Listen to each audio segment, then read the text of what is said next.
নমস্কার বন্ধুরা, ইরাজ কিচেনে আপনাদের সকলকে অনেক অনেক স্বাগত জানিয়ে আবার একটি নতুন ভিডিও নিয়ে আমি হাজির হয়ে গেলাম। আজকে বানাবো ইলিশ। ইলিশ ভালোবাসে না এমন বাঙালি কিন্তু খুঁজে পাওয়া মুশকিল, আর যদি সেটা হয় মায়ের হাতের রান্না।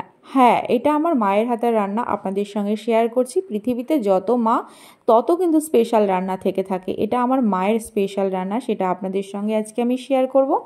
তার জন্য আমি এখানে 5 পিস মিডিয়াম সাইজের ইলিশ নিয়েছি। ইলিশটাকে ধুয়ে পরিষ্কার করে নুন হলুদ মাখিয়ে রেখে দেব। আমার মায়ের কাছে শুনেছি নাকি ইলিশ বেশি ধুলে নাকি স্বাদ নষ্ট হয়ে যায়, এই জন্য হালকা ধুয়ে পরিষ্কার করে রেখেছি আমি। নুন হলুদ মাখিয়ে নিয়েছি। এইবার আমি কিন্তু শিলে মশলাটা বাটবো।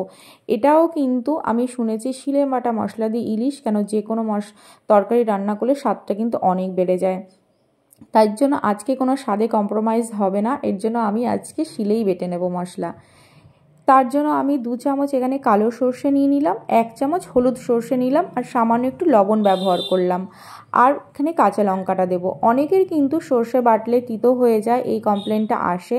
তারা কিন্তু অবশ্যই লঙ্কাটা আর নুনটা একসঙ্গে দিয়ে বাটবেন, কখনোই কিন্তু আপনাদের সর্ষে তিতো হয়ে যাবে না।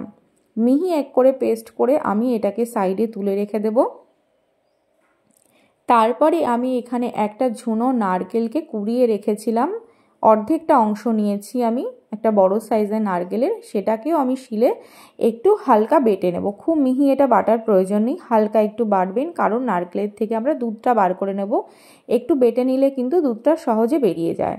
আর যে সর্ষে কাঁচা লঙ্কাটা বেটেছিলাম সামান্য জল দিয়ে গুলে ছাঁকনিতে ছেঁকে নেব। শুধু আমি খোসাগুলো ফেলে দেব, এতে কিন্তু খুব সুন্দর সিল্কি একটা ঝোল আপনাদের তৈরি হবে। দেখুন কতটা নোংরা বেরিয়েছে, আমি এটাকে ফেলে দেব খোসাটা। তারপরে নারকেলটা যে বেটে রেখেছিলাম হালকা গরম জল দিয়ে সুন্দর করে চটকে নারকেলের দুধটাও আমি বের করে নিচ্ছি। রান্না করতে কিন্তু একদম বেশি সময় লাগে না, শুধুমাত্র এই মশলাগুলো তৈরি করতে একটু আপনাদের সময় লাগবে।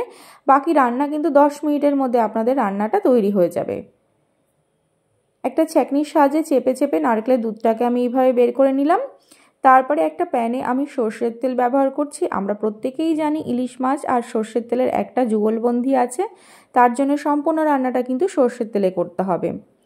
মাছগুলোকে আমি তেল গরম হয়ে গেলে দিয়ে দিলাম। আর ইলিশ মাছ আমি কিন্তু হালকা ভাজি, আপনাদের বাড়িতে যেরকম খেতে ভালোবাসে আপনারা সেরকম ভাজবেন। ইলিশ মাছ অল্প ভাজলে কিন্তু টেস্টটা কিন্তু বেশি ভালো লাগে, বেশি কড়া ভাজলে কিন্তু স্বাদটা একটু নষ্ট হয়ে যায়।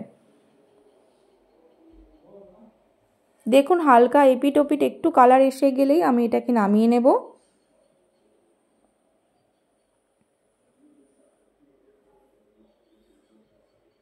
একটু আলতো হাতে ভেজে নেবেন, ইলিশ মাছটা কিন্তু নরম হয় আমরা জানি। এখন ওই কড়াইতে একই তেলের ভেতরে আমি দিয়ে দেব কালো জিরে ফোড়ন। তারপরে তেলের মধ্যে দিলাম একটু সামান্য হলুদ গুঁড়ো আর সামান্য একটু লঙ্কা গুঁড়ো। তারপরে যে সর্ষে কাঁচা লঙ্কার পেস্টটা বানিয়ে আমি জলটা বানিয়ে রেখেছিলাম সেইটা কিন্তু অ্যাড করে দিলাম। যখন ফুটে উঠবে তারপরে আমি দিয়ে দেব নারকেলের দুধটা। দেখুন এখনই কত সুন্দর এটা কালার লাগছে, কালারটা কিন্তু অসম্ভব সুন্দর আসে। আমি সর্ষে বাটার সময় লবণ ব্যবহার করেছিলাম, তার জন্য আপনারাও একবার লবণটা চেক করে তারপরে যদি আবার প্রয়োজন হয় তাহলে লবণটা দিতে পারেন, কারণ মাছ ভাজার সময়ও কিন্তু আমরা লবণ ব্যবহার করেছিলাম।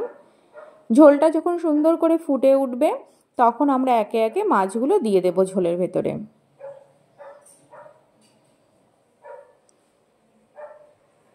আর দিয়ে দেবো চিড়ে রাখা লঙ্কা, যদি কারো ঝালের প্রয়োজন হয় তাহলে লঙ্কাটা নিতে পারে। আর মাছের সঙ্গে কাঁচা লঙ্কার ফ্লেভারটা কিন্তু অনেক বেশি ভালো লাগে।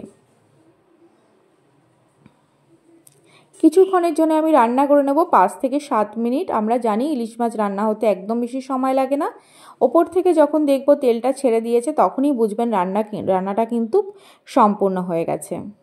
দেখুন কত দুর্দান্ত লাগছে। আর এইটা সত্যি বলছি, স্পেশালি বলছি, শুধু আমার মায়ের হাতের রান্না বলে না, এটা কিন্তু অসম্ভব সুন্দর লাগে গরম ভাতে খেতে।